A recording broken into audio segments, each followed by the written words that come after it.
heard you say multiple times across different platforms that you like really aren't playing golf for score and that you're just out there to have fun, you know, and display like the creative aspect of like some of these shots. And I think that's a very important thing to kind of showcase to the younger generation of people that are coming out and playing.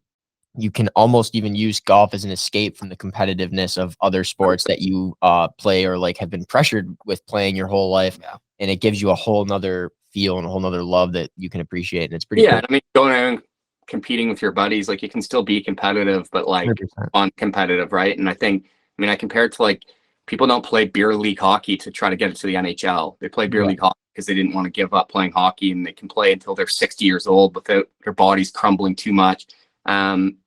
It's similar with golf. Like people need to understand that 99.999% of golfers are never going to make a living playing golf. They play because it's a recreational pastime that is enjoyable for people. And I think these people are always like, you guys see all the hate and stuff that I get. It's like, it's just constant. Ridiculous. Like, why are you hitting circus shots when you should be out trying to shoot a score? I'm like, shoot a score for what? So I can go brag that I shot 67. Like I've been there, done that. I don't need, that doesn't make me feel good anymore. Like I'm not on the tour, right?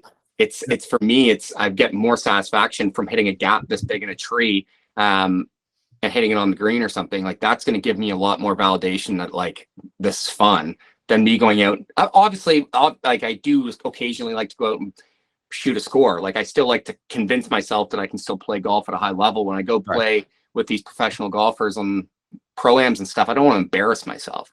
It's important that I go out and still show that I can shoot a few under par and like actually compete. But I think I can do that while still having fun and hitting crazy shots as well. So definitely, you're there to enjoy yourself first and foremost. You know what I mean? You're not. If you're not enjoying yourself, feel like, what are you doing? You know, you're wasting time. That's what I just see so many people that are just so hard on themselves. I'm like, you could probably play a lot better golf if you just relaxed a little bit, enjoyed it, and if you hit it in the forest, drop one and hit again, and just you'll shoot a better score because you're not always so uptight that you're gonna screw up. So right, exactly. And as for the like hate comments and stuff with people talking about like the circus shots or whatever, there is plenty of people shooting straight balls with not even that great of a result on Instagram. All right. Like, I don't understand what the hate comes from. You know what I mean? Like, it's something fresh and new and cool. And it's like, you're getting better results than most of these people that are taking these traditional approaches to doing stuff. And I don't know. It's just, we like it and we appreciate that you have posted it and everything. So that's why we don't get it. Yeah. And I mean, even I posted a video yesterday. I was hitting like a 5-iron from 155 yards, hit like a punch cut to like 8 feet. And somebody's like, I just don't get why you wouldn't just hit a 9-iron. I'm like, I just hit it to 8 feet with a 5-iron. Why does it matter how it got there? I'm like, exactly. And that's what really I like. If you go to a PGA Tour event, there's guys hitting pitching wedges. There's guys hitting 7-irons. It's not one conventional thing with one person. There are guys like Zach Johnson who made an entire career and won the Masters hitting rope hooks. Like thought that he could hit. That guy couldn't hit a cut to save his life, but he didn't get hated for it. He got like people appreciated the fact that he was playing to his strengths, and I think that's what people need to understand with me is like, yeah, I hit a big hook, but generally 99% of the time my hook is going to be an overhook as a miss. So it eliminates the left side of the golf course for me. So if there's hazards left and stuff, I'm going to hit a hook because it's never going to go in the hazard.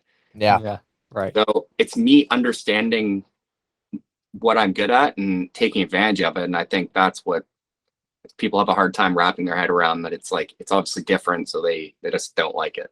I was going to say, it almost shows your level of understanding the game. You know what I mean? Like you said, you understand where your strengths are. You understand when to play to your strengths and how to play to your strengths. You know what I mean? And I feel like golf is a game of that. You know, there's so many different clubs you can play in, so many different situations, so many different shots. You know, you got to do what feels right. Yeah. And I think, I've seen even when I was teaching full time, there's so many people who come to me and be like, I need to get rid of my slice. I'm like, well, why don't we make your slice playable to the fact where you're not losing distance? We tinker with it until because naturally you're wanting to make that ball or that shape. So we can turn that slice into like more of a fade that's controllable and you know where it's going. Again, you're not going to get to the PGA Tour. Let's just make this so you can go out and find your golf ball every single time. And I think that is more beneficial to me than like these guys who like try to completely change their golf swing to like fit this perfect mold, because it's just not possible.